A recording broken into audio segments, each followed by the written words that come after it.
Guidance is internal. Ignition sequence starts. 5, 4, 3, 2, 1, 0. All engine running. Liftoff. We have a liftoff.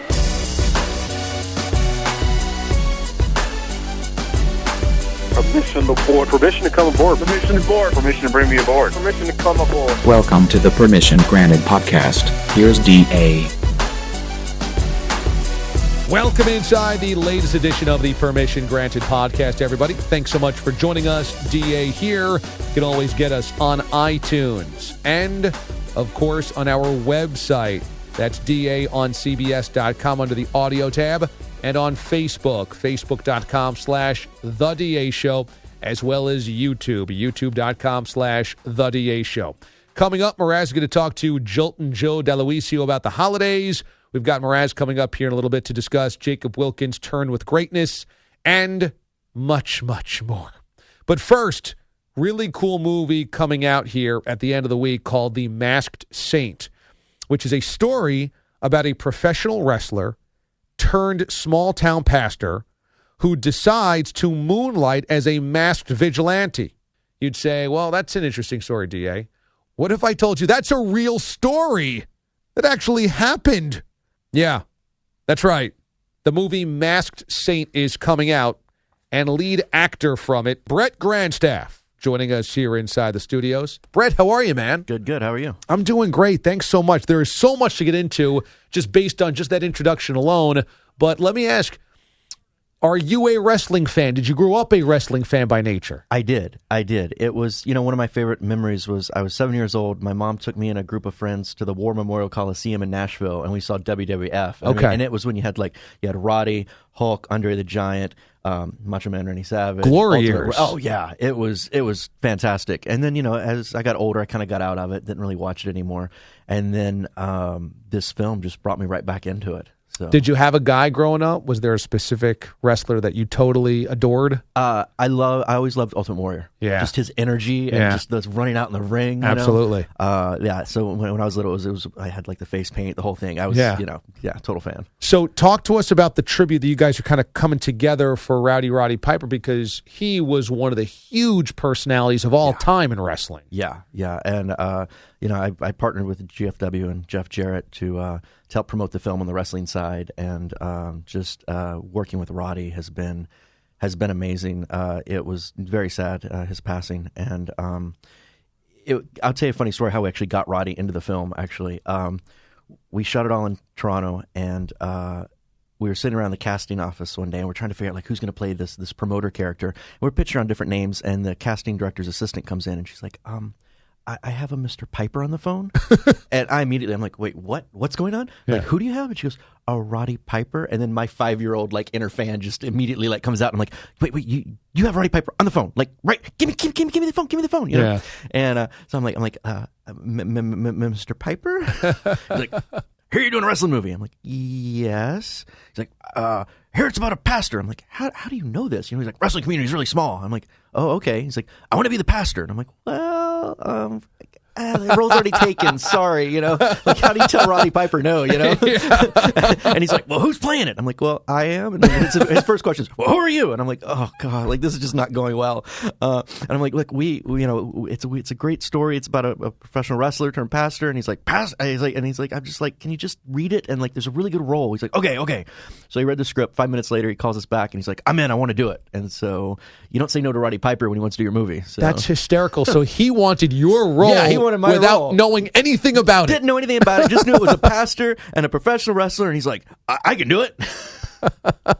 Well, Piper's Pit is an iconic part of wrestling lore. Yeah. Right? Where he's just holding court and sometimes interviewing other wrestlers or whatnot. So his persona totally larger than life forever for his entire career. Absolutely. And I've talked to Jeff about this numerous times, and it's like, with the original WrestleMania and him and Hulk, it's like if there would be no Hulk Hogan if there wasn't a Roddy Piper. Yeah. I mean, it really was, Kind of the ultimate heel. He defined the role of the heel, and he made it a role that you'd want to be. I think probably before Piper, the heel was something that you were kind of forced into being. Right.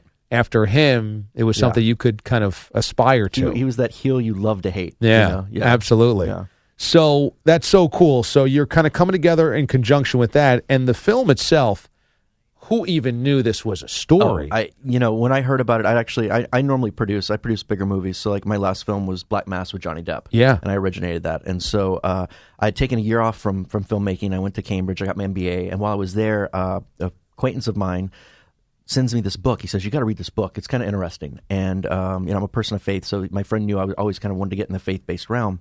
I was reading this book. I'm like, wait, he's a pastor, but he's a professional wrestler. First of all, those two don't go together at all in my head, Right. And was he a pastor during his wrestling career or only once he retired? No. So what happened was he was a wrestler first, then he got the calling, became a pastor, and then the church that he was pastoring at it had problems and it wasn't really doing well. They needed money, so he actually used his God-given talent to go back to the wrestling ring to raise money to help the church. And then he did it later, a few years later. Again, there was one of his church members had cancer and family needed help with the hospital bills. He went back in the wrestling ring with that to help raise money. And so he basically used his God-given talents to kind of help his church and his community. So this guy uses his wrestling talents to help the community and the church, but then he says, well, I can stop criminals with this. Yes. It's kind of one of those things where, he ends up at the wrong place at the wrong time, or maybe it's the right place at the right time if you think God put you where you're supposed to be. Right. And so, like in one of the instances, he was basically at this diner and realized he was in the middle. He walks in, and it's in the middle of getting robbed. And I always like to say he's not a pastor he's a pastor that doesn't always turn the other cheek, so to speak. You know, he just used his talents to take down the robber and save the patrons, and it's kind of one of those divine kind of intervention type things. Just amazing. The film is The Masked Saint. So as you said, you have so many production credits as executive producer on so many films, huge films. What made you decide, hey, I want to become the actor? I'm on the other side of the lens this time. Well, like I said, I loved wrestling as a kid, and it's like I get to learn how to wrestle. Was that that the core of this, the seed of it? Yeah, it was because I've acted before. I went to NYU Film, but then I TA'd for the head of drama department. So I've done some acting, but I've never carried a lead role because I produce. Yeah. But this was it's the smallest film I've ever done. It was such a unique story, and I get to learn how to wrestle. As a little kid, it's like, I want to be in the ring. And then, people always say wrestling's fake. Oh, no. It's not fake. It hurts a lot. Yeah. How hard was it to learn legit moves? Because, looking at the trailer and some of the clips, it looks like you guys pull off a lot. We really did it. We hired James Preston Rogers, who kind of went through the WWE development training, and then he didn't end up making it to the big show. He became a stuntman instead. And he trained me, and I literally had 8 classes of 2 hours each. So I had 16 hours to learn how to wrestle. And it was literally one of those where he's like, hey, bro, you got like 15 minutes to learn how to fall. I'm like, wait, what? He goes, yeah, it usually takes like months, but you got 15 minutes. I'm like, okay. And he's like, you trust me? And I'm like, I don't have any other choice, right? It's like, I got to trust him. I'm like, yes. He goes, okay, close your eyes. So I close my eyes, and he goes, okay, I'm going to pick you up. So he picks me up, and he's 7 foot tall, huge guy. And he's like, okay, on the count of 3, breathe. And he goes, 1, 2, and then just slams me as hard as he could on the canvas at my back. I was like, oh! And he's like, bro, you got to breathe. So that was literally my crash course into learning how to wrestle. And then when we partnered with GFW, Jeff... he was giving me a hard time with the wrestling and saying, he was impressed with what I did, but, a Hollywood guy, we take multiple takes. I'm like, no, I did on my own wrestling. I didn't use a stuntman. And so then he actually got me in the ring at GFW at one of his tapings of Amped and one of his live shows in Vegas a couple months ago. So that was a lot of fun. So I actually wrestled like a live match in front of a crowd at the Orleans Arena. And could you imagine why it's so addictive to wrestlers? Because, you are the gladiator, right? You get that crowd going, and and it was funny because he actually put me against Joey Ryan, who's he's like a heel everyone loves to hate, and but they love him. And so I'm sitting there and I'm the babyface, and we get about halfway through the match, and every time Joey does something, they're all cheering and they're booing me, and I'm like, wait a second, this isn't right. They're supposed to, and it took me the entire match, and by the very end, I got over, and they were finally cheering me, and I was like, okay, whew. I did my job. But That's hysterical. It's, you get in that ring and it's like you start hearing the crowd and like they're cheering for the big moves, and it's addicting. You were executive producer, as you mentioned, on Black Mass, which was the biopic on Whitey Bulger, Yes. and played by Johnny Depp. And Whitey Bulger, another kind of iconic personality. If you lived in Boston, around New England for the last 30, 40 years, Whitey Bulger was larger than life. And I think from a national standpoint now that he finally got caught up and sent away, Right. and the criminal and the trial and everything, people know who he is. But how much did you have to tap into the local lore? Because I know, having lived up there and worked up there as the trial was starting to get going, I mean, you had so many people that had personal connections to him or the people around him. Yeah, it was amazing how many lives he touched, good and bad, in terms mostly bad. Yeah. But it Because was The Departed is loosely it's based loosely, on yes, Jack Whitey Nicholson's Bulger. character is loosely based, which that again was a remake of a Hong Kong film called Infernal Affairs. But when Scorsese decided to do the remake, he decided to use Whitey as kind of this, as the inspiration for Jack Nicholson's character. Yeah. But it was funny. I got the rights to the book Black Mass years ago, and that was done by Dick Lear. It was a New York Times bestseller. All the actual guys that did the news stories when Whitey was up there, and they wrote the book, and I got the rights to it, and then we started working on it, and we developed it. It took 7 years to put together. But it was funny because we were going to shoot it before he ever was captured, and we didn't really know the ending. Oh, really? We were just going to leave it open ended, and then I went on a cruise with my parents in Spain. And as I land, I literally am landing in the airport, and I turn on my phone, and my phone's just blown up, 50 messages. I'm like, what is going on? And it was all the people here. They'd called, and they're like, Whitey was just captured. And so we had to completely stop everything we were doing. We wanted to wait, see what happened, and then it was funny. We started getting letters from Whitey after he'd been captured, because he knew we had the rights to the book and everything, and he was he wanted Mark Wahlberg to play him, and we've got so many letters from different people, and so many. A lot of interesting characters kind of came out of the woodwork, so to speak. Is that right? Yeah. And then especially when we were filming up there, it was we had to get extra security on set, and it was a little strenuous at times. So there was a little bit of internal pressure to get it right, or to not tell that story? To not tell the story. Yeah. When I first found the rights, I was working at Paramount, and they had the rights to the book years ago. And when they first got the rights, two people walked into the head of production at Paramount, his office, unannounced. They didn't even know they were on the set, on the lot at all. And they literally walk in, and he's like, "Who are you guys?" And they close the door, and they just stood there, and they're like, "If you do the Whitey Bulger movie, you won't see your family again."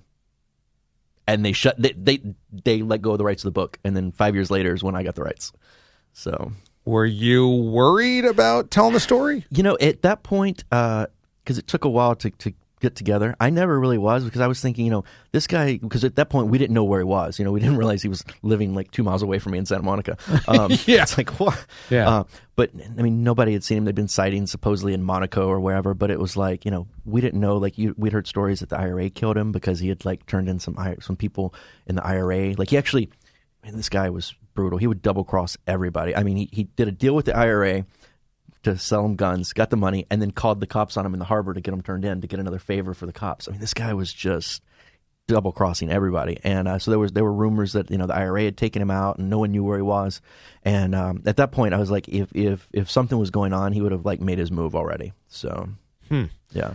So you end up making it, and do you know if Whitey approved of the film or any of the people around him? He was actually funny. He was very vocal once he got captured, and we started getting a lot of letters from him. He was very vocal about telling the story, because he wanted to tell it from his point of view and tell it right. He wanted us to get it right, because it was to him, he's still the victim. It was still the FBI used him, and he had a deal with them, and they turned on him, right. And so it was very interesting. But then we had some of the people, his lawyer, that worked with him years ago. He came on set one day, and he literally froze dead in his tracks, because Johnny had come around the corner, and he saw Johnny dressed as Whitey, and he literally thought it was Whitey Bulger. Is that right? He just completely stopped and was like, I can't be here, because people were freaking out, because Johnny, I mean, he's Whitey Bulger.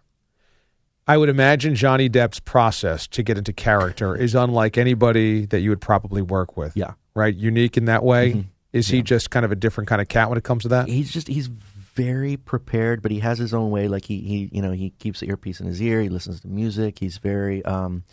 He definitely has his process. Like when we were doing getting the makeup ready for him, we went through different makeup rounds and different scenarios. And at one point, he and the director kind of got into it because the director hadn't seen the makeup yet, and Johnny was playing around with it. And the director kind of made the comment of, "Johnny, you look like an 80-year-old burn victim," and it did not set well with Johnny. He kind of stormed off, and we're like, "Oh, we got to go get him." So, but he's, just an unbelievably talented actor. It was phenomenal just to see him become Whitey Bulger. This film is going to be cool. The Masked Saint. Now, this is set for North American debut, so that's both the U.S. and Canada coming up here in a couple of days. Yeah, so it's we're going to premiere in the U.S. on Friday, on the 8th, and then Canada on the 22nd. Wow. Yeah. So you excited about the debut here and the release? I am, yeah. It's a very different film for me, but we're nationwide, and I'm excited. The one thing when I decided to do this film is the one thing I was worried about the most was the wrestling. Because I really wanted to make sure that we got the wrestling right. Just the behind the scenes, the backstage, the ring. Because a lot of times you see movies that have wrestling in it, and they don't treat wrestling correct. It's either a joke or it's hokey or just it's not real.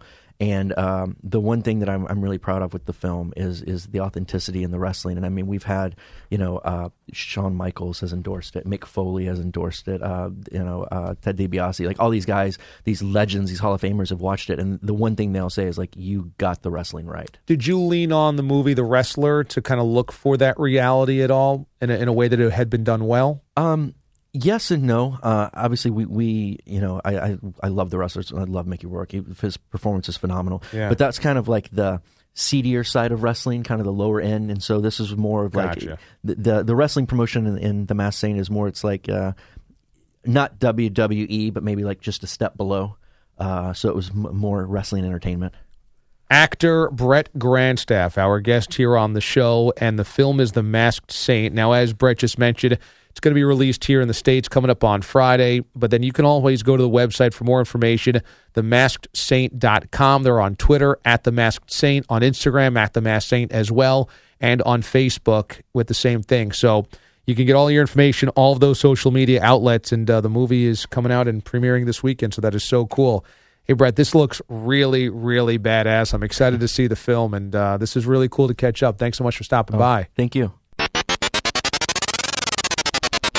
Well, thanks to Brett Granstaff for joining us here on the PGP, and Mraz joins me now. New year, new you, Mraz. This is exciting. Yes, it is a new year, new me. It's as exciting as could possibly be. Now, you were riding a high last night. Uh-huh. Because you went 2 for 2 in the bucket of meaningless knowledge. I don't know about meaningless. I think our folks in Anchorage appreciate that I know their origin. So, number one, you were correct. There is a type of house called a Cape. Mm-hmm. Now, it's technically a Cape Cod house, but you didn't know that part. You just called it a Cape. What's the slang? We shorten it.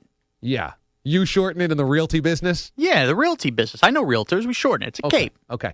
And then number two, you actually guessed correctly that the origin of Anchorage, Alaska, as the city name. Very careful with your wording there. Comes from, well, it being on the water and people putting anchor down and then that becoming a city. But yes, that was an educated guess by you. Well, DA, sometimes in this world, in this society, we like to make words a lot more complicated when really you just need to look at their Latin origin. And the word anchor and idge, you put it together and you start thinking about it. And there you go. That's what you come up with. Okay. So you were 2 for 2 there, which I'm sure is making you feel really, really good about yourself. Wouldn't you? Yeah, if I was 2 for 2 in the new year, especially considering that you said new year, new me. New year, new me. I'll beat my chest about it. However, then we get an email after the show about how we botched one of our sponsorship situations. Yes. New year, same me. Did you get called into the office today about that? No, I pulled a really veteran move on my part. Okay. I avoided the office at all costs. Now, I usually have to pass the boss's office when I take care of a sports minute. Yeah. Luckily, I was wearing a hooded sweatshirt. I put my hood up, and I just... Wow, you hid. I really hid, and on top of that, somebody was in a meeting with the boss. I won't name his name. And I knew I was home free. And then I pulled like a move I would pull if I was like fighting with somebody and I didn't want to see him in the street. As soon as the sports minute was done and that said meeting across the hall was done, I put the hood back over and I basically sprinted back to the newsroom like I had something really important to get to. Wow. You did not want to face the bosses after our botched read yesterday. There's no question, because now I know at this point something else will go wrong on another show, and this will be old news, and it'll never get brought up to me again. So you're just hoping to duck out of the news cycle for the time being until something else happens. Exactly. That's exactly it. Just hide, let something else happen, and then you're old news and you forget about it. That's the strategy. New year, new me. So the knowledge part of you, new year, new you. The work part of you, new year, old you. Pretty much. But you know what? I was allowed to have a gaffe early on. I mean, let's not even get it. New year, new me. How about James Ward already using a sick day? You think, I'm the one who's going wrong here. Yeah, this is interesting. So Ward's going to be out this week, and Joltin Joe came to work sick the other day. Right, exactly. What's going on with our assistant producers?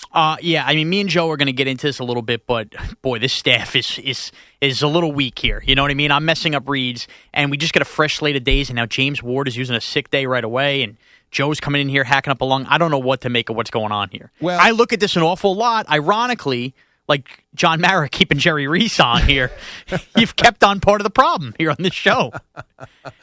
We can get rid of Steve-O a la Coughlin, and then we're just going to have the same problems emerge. What I would say is nobody's healthy this time of the season. You should be healthy. It's a new year. Well, I think that maybe it's because the weather has changed very dramatically. Remember, a week ago for Christmas, 70 on Christmas Eve, and then yesterday was 14. Wind chill made it feel like 2. I saw somebody's gas pipe today at Park Behind with frost coming out of it, like icicles. Is it icicles or frost? What are the long dingly things? That's icicles. Icicles. Yeah, frost is just the coating. Yeah, somebody had frost. I mean, could you imagine that already? Yeah. I mean, it's January in New York. I don't like this at all. It just changed too quickly. Exactly. We had such a nice winter up until now. It was great. You can't have the freezing weather. I'm pro global warming. Let's warm the whole thing up here. Well, I think you're getting your wish. Right. I don't think it's not going the other way. Don't worry. I hope. I think. Yeah. Well. Hey, last night was another epic turn for Jacob Wilkins, who is just becoming a star. Jacob Wilkins' call got a lot of run within my family. I got text messages from. Oh, is that right? From you posting it on the internet there, laughing hysterically. He owns that moment of silly play-by-play. He sucked me into listen to make me feel like me going to Cheesecake Factory was a real event. It really sounded like that. Jacob Wilkins needs to be in commercials now where he's doing play-by-play over somebody's shoulder, over doing everyday things. They need to find, some advertiser needs to find Jacob Wilkins and have him doing this, and that could become his niche. He could become the Geico guy or something like that. Right. And this could become a thing, and I think that's where Jacob's career really needs to take him. Well, I was thinking, would you trust Jacob to be the official speech guy at your wedding? Oh, would that be good, or would that not really? You know what? No. Because he needs the live play-by-play action. Yeah, because what's he going to... Speech, he could do something, but he doesn't really know you well. You need him just to do commentary on events. It's got to be stupid events. He could do... he could step in mid-best man speech to give the play-by-play of the bachelor party. What about him being the MC to introduce the wedding party? Yes, if you gave him nuggets on every member of the wedding party, you know what? That's a good spot. There's a lot of things Jacob Wilkins could be doing. Giving the updates at the bottom of the top of the hours are not them. I'm serious. I mean, because he captures the excitement better than anybody really could. Yeah, one of our other bosses was over my shoulder re-listening to this today and goes, "This is great. I didn't hear this list. This is unbelievable. It's the best thing we've had all year so far." I mean, Jacob Wilkins is finding his niche. Yeah, I hope he doesn't get sucked into a life of doing standard play-by-play of AA baseball. Right. That's not where he's good. I mentioned this to you. He needs to be calling the World Series of Poker. He needs to be doing every eating challenge known to man professionally. You mentioned this, and I thought you nailed it. Puppy Bowl. Yes. He could crush the Puppy Bowl. The Puppy Bowl. Wouldn't you watch if Jacob Wilkins was doing series? You'd be so sucked into that. You don't need the big name. Boomer size and member CBS. I don't need Boomer on the Puppy Bowl. I need Jacob Wilkins. And Jacob Wilkins will become a household name 5 years later if they're doing the Puppy Bowl. Running of the Bulls? Running of the Bulls, exactly. Perfect, right? Exactly. Something that you just wouldn't naturally take too seriously. 100%. There's, a wiffle ball tournament. Right. Remember that game show Knockout? I think it was called Knockout. Where one of the various ESPN experiments. Yeah, it was on ABC, though, and SportsCenter anchor John Anderson was the play-by-play with, I think, former... Wipeout. Yes. He would be perfect on Wipeout. You're right. Jacob Wilkins has Wipeout written all over him. I think it's our duty to find more of these items for Jacob. Game show host, right? Jacob Something Wilkins like that. should be a game show host, but with live action stuff. Forget the eating. We need to find something to do this year after the football season ends where it is like an athletic, like a fake athletic, not fake, but a dumb athletic kind of event between the shows. You know what I mean? What happens if we put him out on Hudson Street in front of the station and just had him call the play-by-play of people walking by? Be great. That's great. You have him on the phone doing that. Or, a couple years ago, we did that 40-yard dash in the Combine. Add Jacob's element of him calling the 40-yard dash with all of us. Or you pegging Kenny Brock with the batteries. There's so many things we could have Jacob on in the past, but there's so much bright future for us here on the DA show to use Jacob with. If you missed Jacob Wilkins calling Mraz's ill-fated Cheesecake Factory dinner and then his rush to the bathroom so he had to cancel his movie, the play-by-play, go to it right now. It's available on our iTunes, on our Facebook page, and our SoundCloud. On that note, Mraz's Joltin Joe DeLuisio right now for Side B. All righty, welcome into Side B of the Permission Granted podcast. It's a rejuvenated new year. It's 2016 as the sun and freezing temperatures shine upon us. I am Sean Mraz, Sean Morash, as we established on the airing of the grievances, but nickname Mraz here on the DA show, the executive producer of the show, joined for the first time in a few weeks after James Ward complained that he wasn't participating, is Joltin Joe back on the PGP. Joe, how are you? I'm doing well, and I'm finally glad to be back. It's been so long. It has been so long. Now, Joe, a lot to get into here because pretty much the show's been, as a unit, been off for basically 2 weeks with, some of us here, some of us not. But you weren't in the night we did the airing of the grievances for Festivus. What did you think? What was your reaction, to anybody's, but specifically James complaining that he gets too much run, that you get too much run on the Permission Granted podcast? You know what? I'm not going to lie. I wasn't in that night, but when I'm off, I do like to tune into the DA show all the time. Loyal fan, loyal listener. I'm a team player here, so even on my off days, I'm listening to the show. So when I heard that segment, I was like, wow, great idea by Mraz. He nailed that one. Right. One of a few. Finally, it took him all the way to the end of the year, basically, but he nailed a good one. Then I hear James's grievance, whatever the hell you want to call it, complaining that he's not on the PGP. And my defense with that is, you have a producer's blog, right? Oh, okay. Interesting. Yes, I do. James Ward has a producer blog, Ward's right? Winners, correct. Ward's Winners. Joltin Joe's got nothing.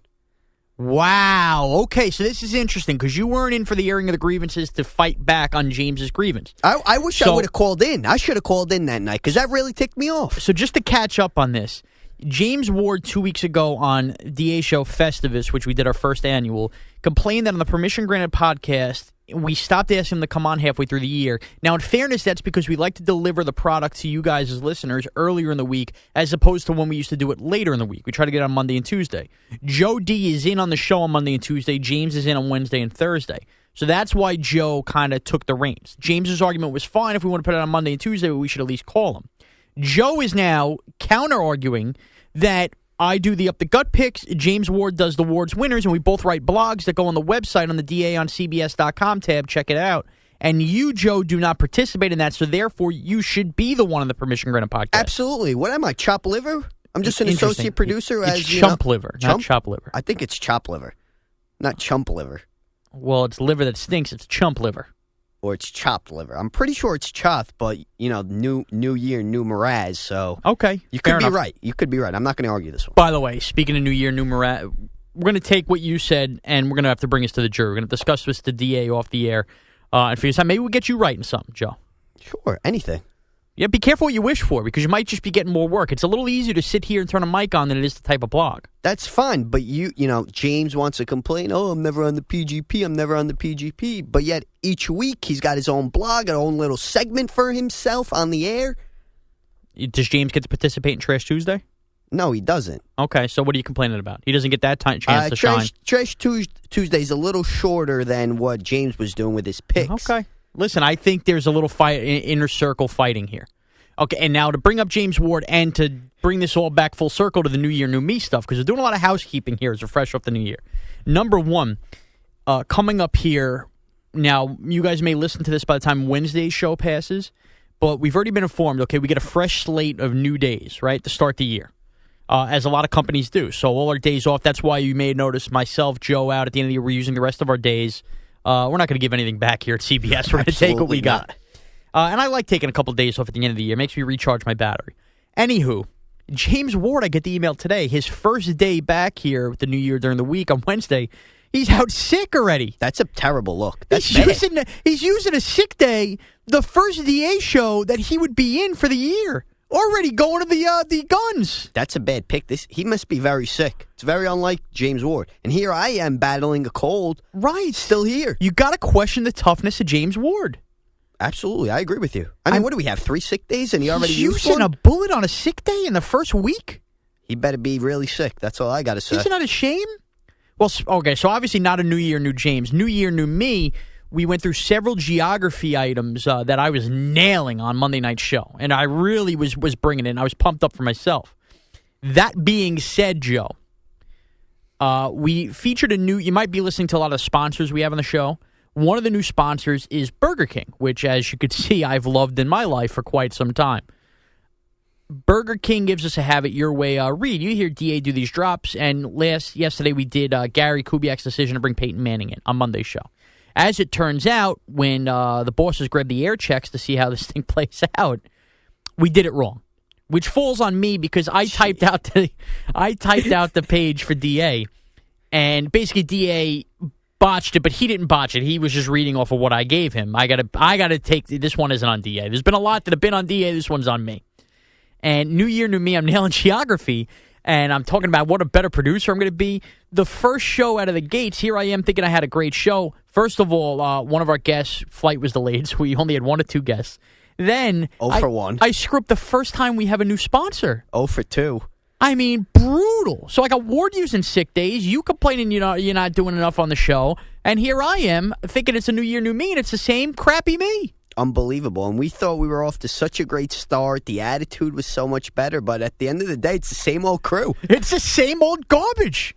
It's the same. You know what this is? This is the Giants keeping Jerry Reese. Exactly. DA keeping us around.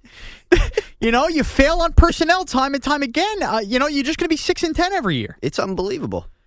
I really thought this would be the year for us. We didn't fire him. He left on his own. Steve-O pulled the Coughlin and resigned, if you will. Here we are. You're basically Mark Herzlich. You can't make a tackle, and it's the same garbage. And here's Steve-O, who's a GM now. Right. I'm putting out the same trash.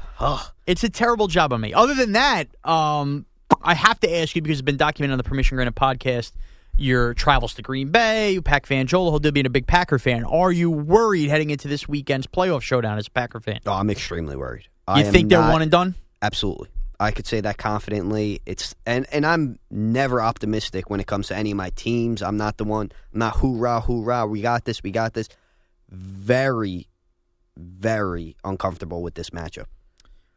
Now, what is the biggest problem with the Packers? Is it the offensive line? Defense stinks.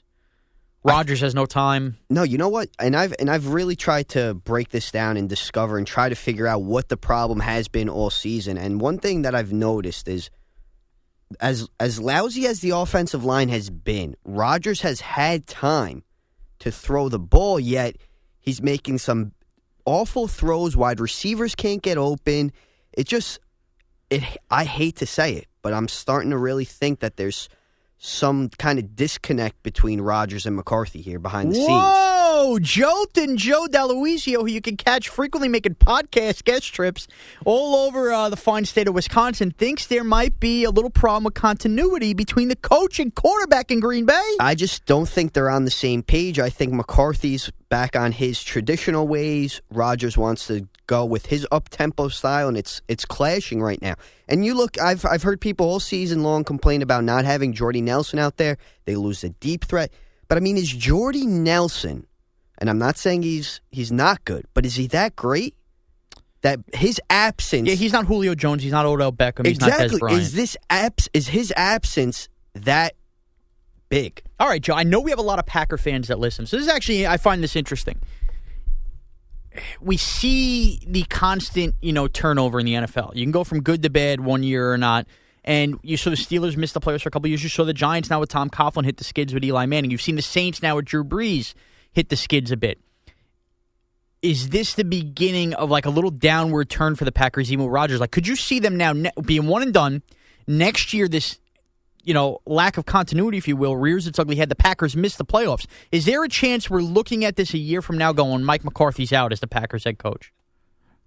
Wow, that's a great question. And quite frankly, I think when it comes to McCarthy's fate, he's got to be on the hot seat despite constantly making the playoffs because you look at their performance in the playoffs. Even this year, he has to be on the hot seat. I would say so, honestly, because you went from Brett Favre to Aaron Rodgers. Not many franchises could go from one great quarterback to another great quarterback. Right.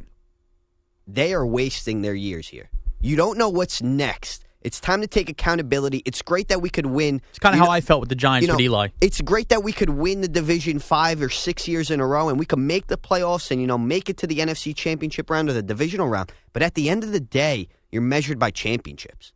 In my mind, you're measured by how many championships. If we would get there more often, then okay, I give you slack. You lost a couple Super Bowls, but we've only been there once, and it's time to, it may be time for change. You know what, Joe? It's interesting, too. The Packers, to a certain extent, now I know no game in the NFC North is easy, but they kind of had that Patriot thing going with the AFC East. I mean, you had the Christian Ponder era in Minnesota. The Lions, I know they had those 2 years when they made the playoffs, but overall, they're still the Detroit Lions. And the Bears now, the last 3 years, have really hit the skids. The Vikings look like they've woken up now and have a good young team. The Bears, although they kind of have in a little bit of I don't want to say a transition period, they got a new head coach, whatever, they're not going to be terrible forever. And the Lions showed spunkiness after that bad start, and it seems like Martha Ford is cleaning house and they're trying to do the right thing in Detroit. The free ride may be over for the Packers. It already is, I guess, in a sense, because they didn't win the division. Forget about not winning the division. This was the first time since '91 where the Packers lost to all 3 divisional opponents at home. Right. And here's a team that's, you went into Lambeau and you knew you weren't going to win unless you were the damn Giants. I mean, that's the only team that beats us at home. Yeah, Michael Vick was the one who started that with the Falcons. Please. Very interesting, Joe. So you think Mike McCarthy should be in the hot seat and some... it's time to take accountability. And some continuity problems between the coach and quarterback. That's our Packer guy on the DA show, Joe D'Aloisio, telling you all that. Well, Joe... It's good to have you back on the PGP, bud. Finally, and I hope I could be back hopefully next week, or maybe I'll have to take a 4-month break because, Do we suspend James from the PGP next week for using a sick day the first day? I think it's warrant. Okay, well, we'll discuss that internally. Joe, you can follow yourself on Twitter at Joe D. CBS. I suggest nobody else does, but Joe follows himself. You can follow me on Twitter at MarazCBS. And thank you all. Have a great Wild Card weekend.